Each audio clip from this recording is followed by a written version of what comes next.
The Bible speaks of a rich man. He dressed in purple and fine linen, and every day was a feast. His table never emptied, his guests never left hungry, his house glowed with lamplight long after the rest of the town had gone dark. The rich man's robe itself was in a world of its own. The dye came from the crushed gland of a sea snail, harvested off the coast near Tyre. It took thousands of them to color a single robe, and a pound of the dye could run half a soldier's yearly wage. So when people saw a man dressed in purple, it further confirmed his luxury status as a rich man among the people. At his gate lay a beggar named Lazarus, covered in sores, longing just to eat what fell from the rich man's table. Even the dogs came to lick his wounds, animals nobody else wanted near them. You might think the dogs licking his sores were a small comfort. But dogs back then weren't pets. They were dirty, unwanted scavengers that people avoided. So the only ones paying attention to Lazarus were animals nobody else wanted near them either. That's how isolated he was from society. As time passed, the circumstances remained unchanged. The rich man feasted, Lazarus starved. The rich man slept warm in the comfort of his gates. Lazarus shivered against the cold stone. Nothing changed because no one made it change.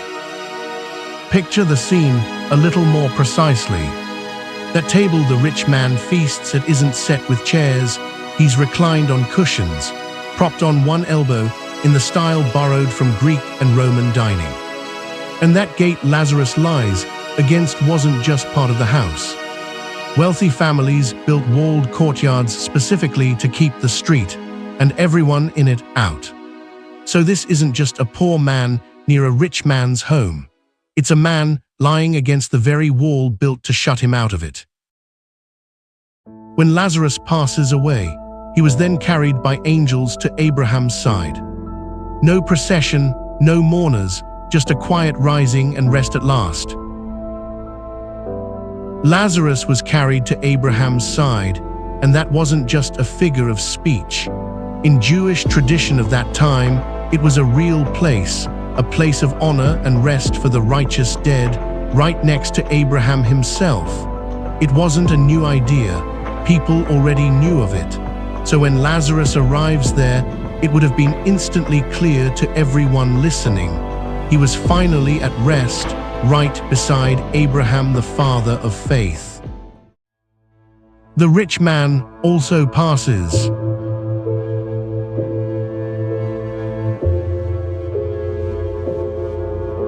In those times, the body would be washed, wrapped in linen with spices like myrrh and aloe, carried on an open bier straight to a tomb, no coffin the way we'd picture one now. And the mourners tearing their own clothing wasn't performance, it was custom, a visible physical expression of grief called Kyria. Full life in fine purple, ending in nothing more than wrapped cloth and borrowed hands carrying him. Is money truly worth spending an eternity in hell for? Hell is where he laid. In torment, in the place of the dead, he opened his eyes. And for the first time in his life, he was utterly alone. Far off, the rich man saw Abraham and Lazarus beside him.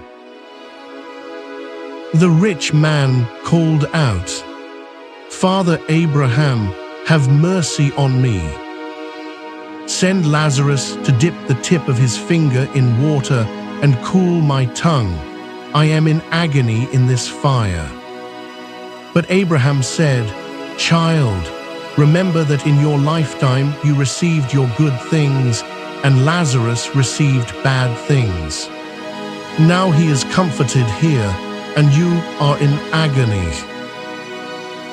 And besides all this, between us and you, a great chasm has been fixed, so that those who want to go from here to you cannot, nor can anyone cross from there to us.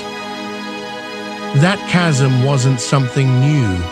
The realm of the dead held two distinct regions, one of comfort, one of torment, fixed and impossible to cross. This wasn't a new geography being introduced. It was already understood, and in this story, the rich man ends up permanently on the wrong side of it.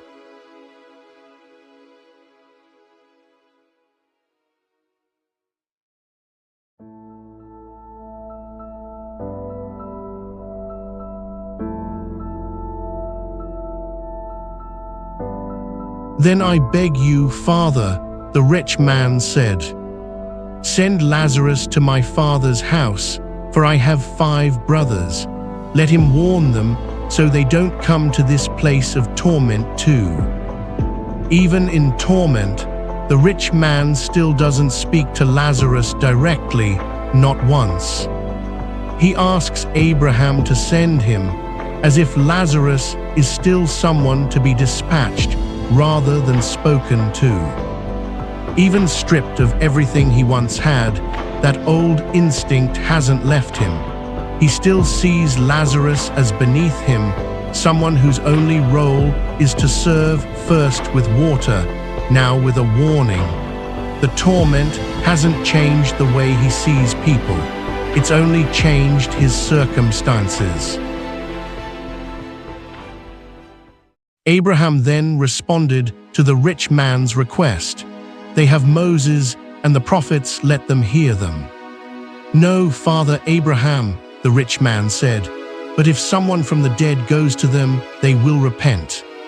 Abraham replied, if they do not listen to Moses and the prophets, they will not be convinced, even if someone rises from the dead. So what does this story really ask us? Not whether wealth is wrong to have, but whether it's worth trading everything else for. For the love of money is the root of all evil. The rich man had all the world could offer and still walked past the one person right outside his gate. In the end, none of it went with him, and none of it could buy back what he lost. Jesus told this story to make that clear. The whole world isn't worth trading your soul for. Is money everything? Not even close. For what is it to gain the world and lose your soul?